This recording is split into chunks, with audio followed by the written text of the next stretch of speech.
예, 안녕하십니까. 부시맨입니다. 오늘은 산뜻하게 봄 노래로 출발하겠습니다. 이제 3월에 거의 막바지죠. 아직까지 좀 추운 것 같아요. 날씨는 지금 꽃샘추위라서 좀 춥긴 한데, 뭐, 미세먼지도 없고, 이번 주말에 날씨 뭐 너무 좋았죠.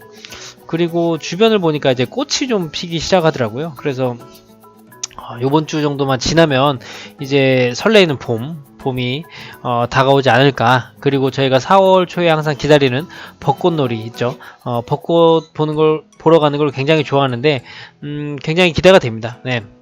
그래서 오늘은 참 오랜만에 녹화를 하는 방송을 찍는데 네, 좀 말이 많아요. 제가 그때 방송했던 상대동 아이파크에 대해서 분석을 좀 했는데 지금 뭐 뉴스에서도 되게 시끌시끌하고 인터넷에서 커뮤니티도 굉장히 시끌시끌하더라고요. 그래서 저는 제 개인적인 관점에서 그 상대 아이파크가 앞으로 청약이 어떻게 되고 어떻게 흘러갈지, 그리고 뉴스에서 나오는 그 사항들을 하나씩 좀 생각해 보려고 해요. 네, 뭐 분양가 논란, 뭐 거품 논란, 그리고 뭐 입지적이면 좋지 않다, 뭐 인프라가 부족하다, 뭐 이런 것들을 간단하게 좀 살펴보는 시간을 갖겠습니다. 내일이 바로 특별공급 청약인데 내일 경쟁률이 굉장히 궁금해요. 어차피 미달은 나지 않아요. 미달은 나지 않고 과연 몇 대 몇으로 될 건가, 그게 중요한데 한번 그것도 잘 지켜보도록 하겠습니다. 자, 일단 그럼 간단하게 한번 봐야죠. 청약 접수 개수가, 자, 지금 2018년 7월 달에 제가 청약 접수 개수, 말고 했는데, 2018 7월 달 기준, 청약 통장의 개수예요. 대전 1순위가 47만, 몇 개다? 자, 47만 2,900개였어요. 이 당시에. 그리고 15만 4,931개가 들어왔죠. 어디에? 트리플 3회. 네, 갑천 호수공원에 15만 4,931개가 들어왔어요. 근데 그럼 과연 여기 상대동 아이파크는 몇 개나 들어올까? 그 현재 기준으로 2019년 3월 기준 1순위는 44만 726개입니다. 뭐 약간 적긴 한데 제 생각에는 약간 20에서 25만 개, 좀 너무 넓게 잡았나요? 한 23에서 25? 요 정도 될 것 같아요. 왜냐면 그 이유는 일단 만약에 이 대전의 1순위 23개 너무 많다. 한 20에서 22만 개 요 정도 생각해 볼게요. 예. 그러니까 지금 대전 1순위가 47만 개 중에 그 15만 개가 들어왔는데, 지금 상대 아이파크는 분양가가 여기보다 상당히 높죠. 분양가가 높기 때문에 사실 분양을 망설이는 분들이 꽤 많아요. 망설이는 분들이 많은데, 실제 여기는 세대 주만 청약이 가능했고, 여기는 세대 주 플러스 뭐죠? 세대 원도 되죠. 예. 그러면 우리 집에 4명의 식구가 4명 있으면 4개를 다 넣을 수 있는 거예요. 세대주만 넣을 수 있는 게 아니라. 그래서 분명 여기보다 청약 통장 개수는 늘어날 거다. 근데 일단 뭐 여러 분양가라 여러 논란들 때문에 조금 감안을 해서 저는 20에서 25만 개, 좀 더 좁히면 한 22만 개 정도 들어가지 않을까 싶어요. 근데 저는 뭐 이 청약 통장의 개수는 별로 중요하지 않습니다. 뭐 궁금하지도 않고, 제가 오늘 방송을 하려고 그냥 처음 이렇게 한번 해본 건데, 이게 뭐가 중요해요? 몇 개가 들어가는지. 내가 당첨이 되고 싶은 평수나 평형에 청약 통장이 많이 들어올 것인가, 혹은 청약 통장이 가장 적게 쓰일 때가 어딘지를 분석해서 당첨되고 싶으면 그렇게 당첨되면 되는 거니까요. 그래서 그냥 수치적으로만 좀 알아본 건데 뭐 한 요 정도가 되지 않을까 싶어요. 네, 그래서 네, 청약통장 개수는 이 정도 될 것 같고요. 그래서 지금 상대동 아이파크의 향후 가격을 예상한 그래프인데, 뭐 거품 논란은 제가 뒤에서 잠깐 다룰게요. 일단 자, 이게 이제 가격과 시간인데 이 부분이 사실 저는 이제 전매가 풀리는 시점이라고 생각을 하고요. 이쪽 부분은 사실 전매가 풀리진 않은 시점이에요. 근데 시세의 변화는 있을 거다. 왜? 좀 뒤로 거래하시는 분들 있죠. 뭐 부동산이나 거래하시는 분들이 보통 이제 청약 당첨 이후에 거래를 하시더라고요. 네. 하시는데 그때 가격은 이 초기에 당첨 직후라고 볼게요, 여기가. 당첨 직후인데 당첨 직후에 조정을 받을 가능성이 큽니다. 왜냐면 지금 여기 고분양가임에도 불구하고 많은 개수의 청약통장이 들어올 거예요. 그 이유는 일단 돈이 될 것 같으니까. 돈이 될 것 같은데 실제 계약금이 없으신 분들도 들어올 수 있겠죠. 네. 왜냐면 이 기간에 어떻게든 뭐 돈을 마련하든지 아니면 매매를 하겠다. 그래서 물량은 사실 이쪽에 그 당첨 직후에 가장 많이 팔려고 하시는 분들이 많을 것 같고, 그게 이제 가격 조정이 이루어지겠죠. 그게 소진되고 뭐 좀 완만하게 움직이다가 그 다음에 이제 전매가 풀리는데, 전매가 풀리는 시점에 이제 전매 풀릴 때 기다리고 있으신 분들이 내놓는 매물들이 있을 거예요. 그래서 가격이 한번 하락하고, 그리고 이때 갑천 3블럭이 같이 전매가 풀려요. 비슷한 시기에. 그렇게 되면 그 주변에 선택지가 늘어난 거예요. 왜냐면 갑천 3블럭의 경우는 지금 P가 뭐 지금 한 1억 좀 이상을 보고 있는데, 그렇게 해도 상대 아이파크의 분양가보다 얼추 비슷한 수준? 아니, 좀 더 낮겠구나. 좀 더 낮을 거예요. 그래서 그때는 이제 비교가 되겠죠. 예를 들어 상대 아이파크가 뭐 얼마고 갑천이 얼마인데 요 갭이 뭐 한 1억에서 2억이 차이 나. 그럼 이제 이쪽으로 들어갈지 이쪽으로 들어갈지 이 소비자의 그 판단이 이루어지기 때문에 이때는 좀 이렇게 조정을 받을 수 있다. 다만 그 이후로, 그러니까 요 시간이 지난다는 거는 장기적인 거예요. 장기적인 거. 지금 이 부동산 시장은 주식이 아니에요. 뭐 하루에 상한가 쳤다가 다음날 하한가 쳤다가 이게 아니라 점차 장기적으로 봤을 때는 충분히 시세 상승이 이루어질 거라고, 네, 저는 생각하는 겁니다. 제 개인적인 생각이에요. 그래서 이런 이제 패턴의 가격 흐름이 이루어지지 않을까를 예상하는 거고, 제가 만약에 여기를 투자한다고 하면 제가 분석한 타이밍들에 진입을 하겠죠. 네. 그래서 이제 개인적으로 이런 것들을 분석할 수 있는 능력이나 좀 눈을 기르시는 게 좋아요. 뭐 이게 뭐 사실 뭐 밑으로 갈 수도 있는 거니까. 그럼 어떤 분들은 밑으로 가서 반등할 때, 다시 잘 안 보이네. 다시요. 그러니까 이렇게 움직일 수도 있는데 뭐 이렇게 움직일 수도 있죠. 당첨 직후에 쭉 올랐다가 갑천 때문에 이렇게 쭉 떨어질 수도 있어요. 네. 근데 나중에 이제 전반적인 시세가 오른다면 뭐 어떤 분들은 뭐 요때 매수를 해서 뭐 나중에 실거주를 하겠다 뭐 이러신 분들도 있고, 뭐 여러 가지 분들이 있을 거예요. 그래서 본인만의 기준을 만들어서 투자하면 좀 더 좋은 수익을 날 수 있을 거다라고 생각하는 거고요. 지금 뭐 논란이 너무 많아요. 지금 고분양가, 유물, 주변 시세가 너무 서울 아파트만큼 높다. 그리고 교통 인프라가 부족하다. 그리고 뭐 거품 도시다. 뭐 이런 얘기들이 있는데 일단 뭐 간단하게 좀 살펴보죠. 지금 뭐 고분양가 논란이 있어요. 분명히 지금 대전권에서 평당 1,500이라고 하는 수준은, 네, 높은 가격이면은 틀림없어요. 네. 왜냐면 뭐 지금까지 이 정도 가격에서 분양한 아파트가 없고, 그렇기 때문에 고분양가에 논란이 있는데, 일단 그 건설사도 마찬가지로 그 주변에, 그러니까 건설사는 일단 분양가를 높게 쓰면 좋겠죠. 왜냐면 그게 이제 본인들의 이익이 돌아가는데, 실제 주변 시세를 어느 정도 반영을 했어요. 왜냐면 옆에 트리플 9단지가 현재 1800에서 한 1900대를 하고 있어요. 네. 1800에서 1900대 하는데, 실제 지금 이 분들이 이 트리플 9단지랑 주변의 재반 환경을 벤치마킹해서 1500에 분양을 한 거예요. 그러면은 어떤 분들은 트리플 9단지보다 3, 400이 싸다고 생각하실 수도 있는 거고, 어떤 분들은 높다고 생각하실 수도 있는 거예요. 근데 이거 가지고 우리가 뭐 왈가왈부 할 필요 없는 거예요. 왜냐면 이 가격의 판단은 시장이 해줍니다. 네, 시장이 이 가격이 비싸다고 판단하면 미분양 나고 미달 나는 거예요. 제가 그때 지금 이전에 광진구 그랜드파크에 대해서 유튜브 올려드렸죠. 유튜브 올려드렸을 때 거기가 지금 굉장히 높게 분양가를 썼어요. 그걸 또 정부에서 승인을 했어. 여기서 아이러니 했는데 실제 보니까 어떻게 돼요? 미달이 나죠. 그 얘기는 시장에 있는 사람들이 바보 멍청이들이 아니에요. 다 그 사람들만의 자기들 기준이 있는 거고 이게 비싼 건지 안 비싼 건지를 안단 말이에요. 근데 우리가 여기다 대고 어떻게 고분양가라고 지금 얘기를 할 수 있는가?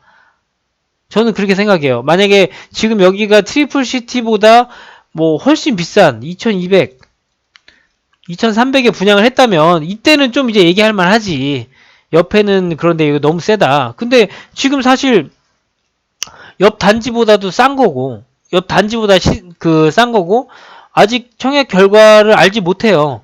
근데 고분양가라고 얘기한다? 요거는 좀 시기상조가 아닌가 싶습니다. 네. 그래서 고분양가는 일단 청약의 경쟁률을 보고 그 다음에 매매가 이루어지는 걸 보자고요. 지금 우리가 지금 뭐 고분양가든 저분양가든 얘기한다고 해서 뭐가 바뀌냐고요. 음. 그래서 그것들을 좀 생각을 하셨으면 좋겠고 그리고 그 뭐 유물 논란인데 뭐 예, 그쵸. 유물이 지금 나와서 이제 뭐 조사를 해야 되고 이런데 근데 바로 옆에 요 트리플 구단지에서 똑같이 유물이 나왔었죠. 혹시 아시나요? 유물이 나와서 어떻게 했죠? 아파트가 요렇게 있었는데 이 동을 통째로 날려버렸어요. 그리고 뭘로? 잔디공원. 예. 만들어버렸죠. 그래서 뭐 유물이 나오긴 했는데 지금 아마 옆 단지도 이런 케이스가 있었고 그래서 좀 강행을 했던 것 같아요. 근데 좀 뭐 사실 좀 요건 아쉬운 부분이죠. 저희 우리나라의 좀 역사적으로 역사의 뭐 어떤 이제 증거 자료가 될 수 있는 그런 물건들을 어떻게 보면 좀 그 천시한다? 좀 그냥 그러려니 하고 넘어간다? 뭐 이런 느낌을 좀 받았어요. 그래서 요건 좀 아쉬운 부분이긴 한데, 뭐 아무튼 이제 옆 단지에서도 비슷한 사례가 있었고, 그래서 분양하는 한 동 자체가 이제 건설되지 않았죠. 그래서 그런 것들이 있어요. 요거에 대한 대응은 좀 아쉽습니다. 네. 그리고 뭐 세 번째는 주변 시세가 지금 서울 아파트랑 비슷하다는 건데, 뭐 이런 비교를 하는 자체가 저는 말이 안 된다고 봐요. 왜 주변 시세를 서울 아파트랑 비교하지? 좀 이해가 안 돼요. 만약에 그러면은 뭐 서울에 있는 내 집이 뭐 LA에 있는 단독주택이랑 비슷하면 LA 가서 삽니까? 말이 안 되잖아요. 예. 이 대전이라는 거는 여기 대전이니까 제가 대전을 말씀드리는데 대전은 대전 시민들이 사는 곳이에요. 대전 아파트 가격이 서울이든 제주도든 부산이든 비슷하다고 해서 이 아파트를 사서 일로 이사를 갑니까? 이런 말도 안 되는 메커니즘을 가지고 비교하는 거는 저는 이건 너무 나간 게 아닌가 좀 싶습니다. 네, 이건 말도 안 되는 얘기죠. 그러니까 투자 관점에서 대전과 서울이 만약에 똑같은 가격이다. 이때는 서울 아파트를 매수하는 게 투자적으로는 좋다. 이건 전적으로 동감합니다. 전적으로 동감하는데 그냥 시세가 같다고 해서 시세가 서울 아파트 같다고 해서 여기에 거품이 꼈다? 이렇게 말할 수는 없는 거예요. 왜 대전에서 사시는 분들은 대전의 삶의 터전을 잡아야 되고 그리고 대전에서 좋은 아파트를 가는 거예요. 그래서 대전에서도 분명히 서울보다 비싼 아파트가 나올 수 있겠죠. 그리고 그 반대도 있을 수 있고 그래서 이 시세를 가지고 단순히 서울과 비교한다? 혹은 다른 지역과 비교한다? 요거는 좀 말은 안 됩니다. 뭐 주변에 근접한 세종시랑 시세를 비교할 수 있어요. 근데 서울이나 이런 곳과 비교한다는 거는 너무 좀 실수요자 측면에서는 어려운 부분이 아닌가 좀 싶은 부분이 있어요. 그래서 뭐 이렇게 비교하는 건 저는 뭐 좋지 않은 사례라고 보고 투자 관점에서 저는 비교를 합니다. 그러니까 내 돈이 여기서 1.2억이 들어가고 서울에 1.2억이 들어간다. 그러면 이쪽을 일단 손을 들어줘요. 근데 여기에 들어가는 뭐 지금 투기 지역에 대한 여러 대출 규제 혹은 뭐 어떤 재당첨 규제 뭐 이런 것들 규제가 있기 때문에 그때는 이제 판단을 해봐야 되지. 왜냐하면 대전은 비주규제 지역이니까. 그럴 때는 하지만 일단 투자 관점에서 동일한 투자금에 동일 조건이면 저 같으면 서울을 사죠. 네, 요거는 변함없습니다. 그리고 뭐 교통 인프라가 너무 부족하고 이제 관저동이나 복수동으로 이동할 거다. 여기에 뭐 이제 더샵이랑 이제 아파트가 새로 들어오죠. 그리고 이제 뭐 도안 신도시가 주변에 줄줄이 분양한다. 뭐 이렇게 얘기를 하는데 그거에 대해서는 이건 앞뒤가 안 맞는 얘기예요. 분명히 지금 현재 그 도안 신도시의 교통 인프라는 부족합니다.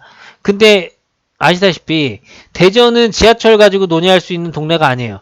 이거는 대전을 사신 분들만 압니다. 음. 그러니까 대전에서 지금 계속 어렸을 때부터 살고 계신 분이나 지금까지 사시는 분들이 지하철이 없어서 불편하신 분들 거의 없을 거예요. 왜? 대부분 자가를 이용하시거든요.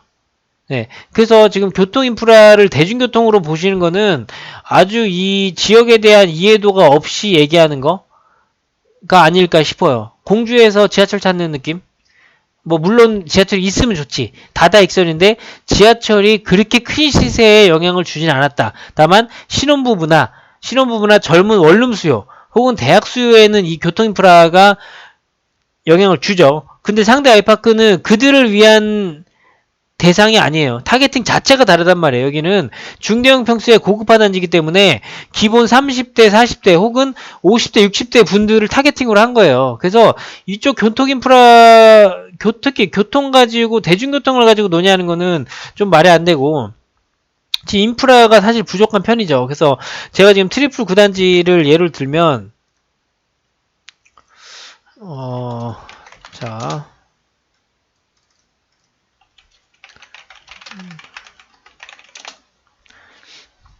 자 인프라가 굉장히 부족해요. 지금 인프라가 굉장히 부족한데 이쪽 트리플 9단지가 지금 인프라가 부족하면 이쪽에 가격이 올라가면 안 돼요. 근데 이쪽이 왜 올라가냐고. 이쪽은 지금 사실 이분들의 제가 가장 그 약점이라고 했던 부분들이 상권이라고 했는데 이분들이 이용할 상권이 이쪽에 이제 단지 내 상가랑 이쪽에 이제 점택 상가밖에 없어요. 그래서 나머지는 지금 도보권으로 이용할 수 있는 상가가 거의 없거든요. 그런데도 사람들은 여기를 가고 싶어 해요. 왜? 이쪽 트리플 9단지의 일단 소득 수준이 높고 더군다나 이 여기와 한라 비발디에 의해서 이쪽 상원초등학교에 대한 인식이 굉장히 좋아졌어요. 네. 뭐 그리고 이쪽 지금 유성구에 지금 대장 노릇을 하고 있는데 만약에 교통 인프라를 생각한다면 이쪽 호반 베르디움이나 도안 1단지 여기 지금 임대가 좀 껴있긴 하지만 이곳이 매매가가 가장 높아야겠죠. 그래서 서울이라면 말이 달라요. 서울이라면 분명히 이 지하철을 끼고 있는 초역세권 이 주변이 굉장히 큰 각광을 받을 거예요. 근데 여기는 대전이란 말이에요. 대전은 그 대중교통에 대한 그런 인프라에 대해서 조금 관대해요. 다른 지역보다. 특히 서울 경기도보다. 그렇기 때문에 여기가 대장 노릇을 할 수 있는 건데 근데 자 보세요. 자 만약에 지금 이쪽에 지금 상권이 형성돼 있죠. 상권이 형성돼 있는데 반쪽 상권이란 말이야. 반쪽 상권. 근데 만약에 트리플시티 9단지가 이쪽에 분양을 하고 그리고 앞으로 줄줄이 분양을 하면 이쪽 사람들이 이쪽으로 분산돼서 뭐 가격이 조정받는다. 뭐 분명히 당연한 얘기지. 주변에 공급이 들어가면 당연히 분산이 될 텐데 그때 인프라는 늘어나요.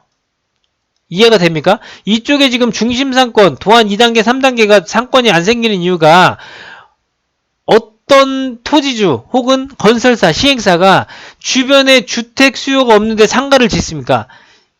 그런 데는 단 한 곳도 못 봤어요. 상가는 주택이 들어오고 나서 들어와요. 그리고 상가를 짓는 거는 주택보다 건축하는 시간이 빠릅니다. 6개월 혹은 3개월이면 져요. 그렇기 때문에 이 주변이 좀 형성되고 난 다음에 상권이 형성된단 말이에요.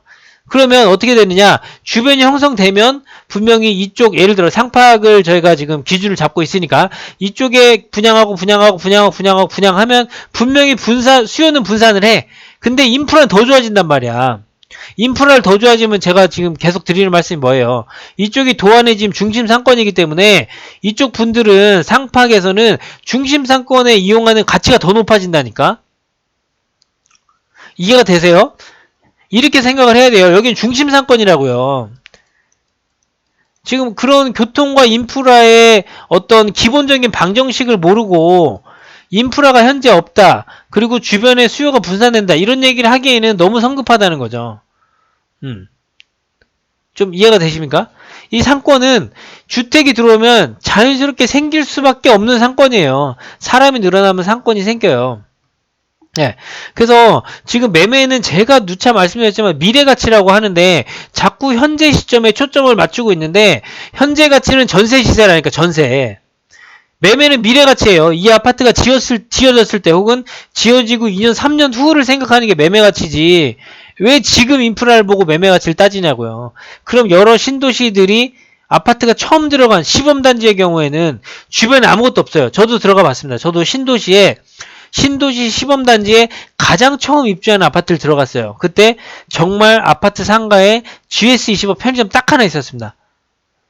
근데 그러면 그렇게 따지면 그 아파트 가격은 똥값이어야 되지. 근데 전세는 엄청 쌌고 매매는 엄청 높았죠. 왜? 그쪽에 교통 호재, GTX역이 바로 물고 있으니까.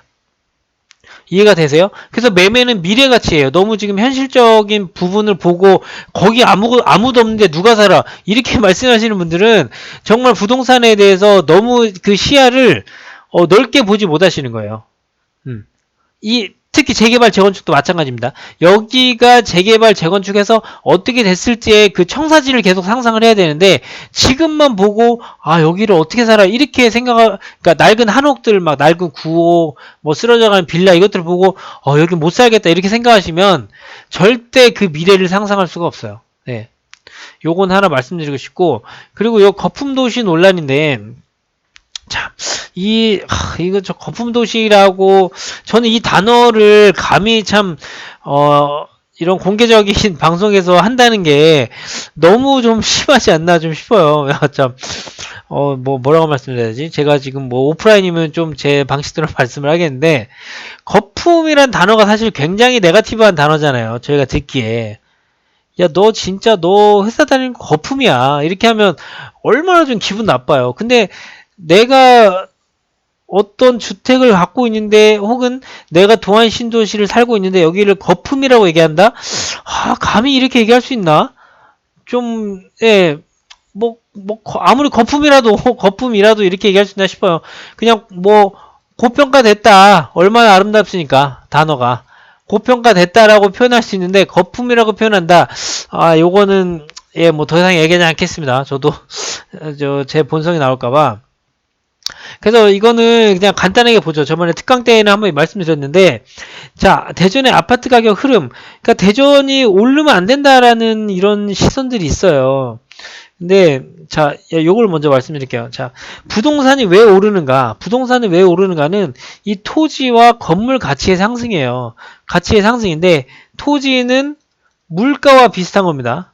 토지는 물질적인 거예요. 그래서 물가 상승률과 연동이 돼요. 무슨 얘기냐면 공시지가가 올라간단 말이에요. 나라에서 이 토지의 공시지가를 물가 상승률을 같이 반영을 해서 변경을 한단 말이에요. 그래서 자 보시면 시간과 가격이 지나면 건물은 어떻게 됩니까? 건물은 새로 지었을 때 가치가 가장 높아요. 근데 건물이 시간이 갈수록 어떻게 돼요? 똥이 되죠, 똥. 건물 시간 지나면 그냥 똥 되잖아요. 완전 폐가처럼 되고. 근데 이 토지의 가격은 점점 상승하죠. 토지의 가격은 물가 상승률 대비해서 점점 상승한단 말이에요. 근데 토지 가격이 이렇게 뛰는 경우가 있어. 요거는 호재의 실현이에요. 호재의 실현. 자, 호재 실현. 그래서 입지를 얘기하는 거예요. 모든 전문가가 입지. 뭘 해도 입지. 첫째도 입지, 둘째도 입지, 셋째도 입지. 왜냐면 이 호재가 실현하면 이의 토지 가격이 상승한단 말이에요. 그러니까 이 토지의 입지에 가격이 상승한단 말이에요. 네? 무슨 말인지 알겠어요? 그러니까 강남대로에 있는 건물이 만약에 건물 하나도 없이 땅이 비어져 있어. 그럼 거기를 놀릴 사람이 아무도 없잖아요. 왜냐면 입지가 이미 입증됐기 때문에. 그리고 앞으로의 토지 가격은 더 올라갈 수 있기 때문에. 이해되세요? 그리고 지금 이 건물 가격이 갑자기, 그러니까 지금 어떤 특정 여기 아파트라고 칠게요. 특정 아파트 혹은 주택이 처음 토지 가격은 요만큼이었고 처음 지어졌을 때는 가격이 이만큼이었어요. 근데 건물 가격이 똥값이 돼. 똥값이 되다가 토지 가치가 상승하다가 호재가 실현이 됐어요. 그럼 토지 가격이 더 올라갔죠. 그때 여기서 더 좋은 투자처? 그건 재개발 재건축이죠. 왜? 토지 가격은 이미 올라와 있지. 토지 가격, 그러니까 즉 호재는 실현돼 있고 토지 가격은 올라가 있어요. 근데 똥값이 되던 건물이 새 건물이 된단 말이에요. 그래서 재개발 재건축이 각광을 받는 겁니다. 특히 재건축은 보통 아파트 가지고 재건축하는 거죠. 그래서 지금 서울에 엄청난 재건축 단지들이 많고 재건축에 대한 초과이익 환수제가 있는 거예요. 왜? 이미 호재 주변의 호재들로 입지는 이미 다져졌어. 입지는 완벽해. 거기에 지금 아파트가 막 30년 40년 돼가니까 건물 가격은 똥값이 돼. 그러다 이게 재건축해서 건물이 새 거가 되는 순간 이 호재와 새 건물이 만나서 어떻게 됩니까? 고공행진하겠죠. 그래서 정부에서 이걸 막는 거라고요. 지금 아파트 가격을 안정시켜야 되는데 재개발 재건축을 계속 풀어주면 이 가격이 이만큼이 돼버리잖아요. 이만큼이. 이해가 되세요? 그래서 지금 이것들을 계속 규제하는 거예요. 그래서 부동산은 토지의 가격이 오르기 때문에 기본적으로 오르는 시장이에요. 오르는 시장인데 지금 보시면 지금 서울의 부동산은 여기부터 지금 몇 가지 올라왔죠. 그리고 지금 다른 부동산 시장도 이쪽에 지금 대부분 상승기를 겪었어요. 상승기를 겪었어. 오히려 지금 13년도에 가격 지수를 보면 지금 대전이 녹색이죠. 대전이 여기 있어요. 네. 그런데 이 가격 지수가 대전은 정부 흐름이 없었고 쭉 오다가 다른 지역은 이미 흐름을 한 번씩 보여줬죠. 흐름을 보여주고 조정 보이고 흐름을 보이자 조정 보이고 그 다음에 서울은 이제 폭등을 했고 그런 상황에서 대전은 이제야 올라가는 단계예요. 이제야 이런 조정기를 겪고 있다가 올라가는 단계라고요. 이건 왜? 세종의 영향이 크죠. 세종에 수많은 그 몇십만 세대의 공급이 있어버리니까 대전에 신축 아파트를 지을 일 없었어요. 그리고 세종으로 계속 수요가 분산되고 있으니까 대전에 대한 수요가 조금 떨어졌죠. 왜냐면 대전에서도 세종으로 많이 넘어갔으니까. 네.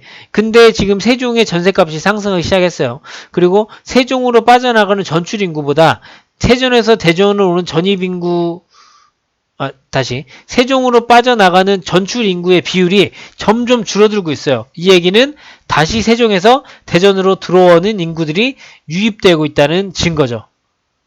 네. 그렇게 되면 어떻게 될까요? 이거는 자연스러운 상승이지 않을까요? 왜냐면 다른 지역들이 다 올랐는데 이제 대전은 안 올랐단 말이에요.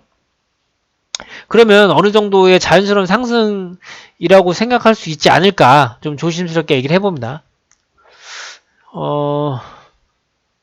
그리고 네, 지금 어떤 특정 유튜브를 보고 안에 있는 이제 댓글들을 좀 봤어요. 제가 사실 댓글을 좀 보는 스타일은 아니에요. 왜냐면 이 부동산의 네거티브한 댓글들은 보통 네, 투자를 안 하시는 분이거나 혹은 모르겠어요. 내 집 마련을 미루시는 분 혹은 이제 여력이 좀 타이밍이 아니라고 생각하시는 분 이런 분들인데 보면 이제 오를 이유가 없다 이런 얘기도 있고 대전 잘 아세요. 네, 저는 좀 잘 모르겠네요. 예. 근데 투기꾼들은 망해야 됩니다.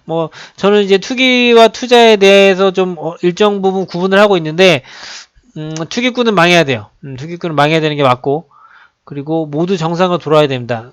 정상이 어디죠? 정상이 어딘지 좀 궁금하네요. 왜냐면 지금 예를 들어 상팍이 지금 평당 1,500에 책정을 했잖아요. 1,500에 해서 33평 하면 5억이 좀 넘어요. 맞죠? 5억이라고 칩시다. 5억. 그러면 요 정상이 얼마예요? 2억일까? 2억 1리는 없죠. 3억일까? 3억 1리도 없죠. 이런 지금 모호한 기준? 그래서 어떤 기준이 있는 건지. 네. 그래서 특히 무주택자나 혹은 1주택인데 좀 갈아타실 실소자분들은 너무 이런 댓글이나 비판에 휘둘리지 않았으면 좋겠어요. 그래서 부동산을 보는 눈을 길러야 돼요. 내가 이 부동산을 보는 눈을 길러서 내가 깔고 왔는 이 집이 앞으로 상승할 곳인가 혹은 내가 투자할 이곳이 상승할 지역인가를 어느 정도 감을 갖고 계셔야 이런 댓글이나 매체에 휘둘리지 않습니다. 그러니까 나는 이제 하락이라고 생각했는데 댓글이 전부 막 상승 찬양이야. 상승 찬양일 때도 휘둘리지 않고 나는 상승이라고 생각했는데 댓글이 전부 하락들이야. 이때도 휘둘리지 않아요. 그래서 꼭 부동산에 눈을 길러주셨으면 좋겠고 너무 이런 댓글들에 목매지 마세요. 지금 예를 들어 호수 3블럭을 갖고 계신 분들은 분양가가 더 높길 기대하지 않겠어요? 왜냐면 거기가 분양가가 더 높고 잘 되면 잘 될수록 내 집의 가치가 올라가게 되니까. 이해가 되세요? 혹은 상팍 주변의 다른 아파트의 실소유자 분들도 상팍이 성공하고 더더더더 비싸지길 바라겠죠. 왜? 내 아파트의 가치도 따라 올라갈 것 같으니까. 이렇게 보면 어떻게 얘기해야 되나? 아파트 가격이 상승한다고 생각하는 것은 다 투기다? 이렇게 얘기하는 거는 어불성설이죠. 예. 그리고 그런 분들은 이런 것에 댓글 안 달아요. 댓글 안 달고 조용히 지켜봅니다. 예. 그렇기 때문에 이런 것들에 너무 휘둘리지 말고 거품이란 것은 앞으로 시장이 판단해 줄 겁니다. 시장이 판단해 주니까 뭐 너무 인터넷에 이런 댓글들에 휘둘리지 않기를 바랍니다. 그리고 요거는 제가 이제 추가적으로 얘기해 드리는 건데 추가 모집을 적극적으로 노리세요. 지금 이거 줍줍이라고 하죠. 줍줍.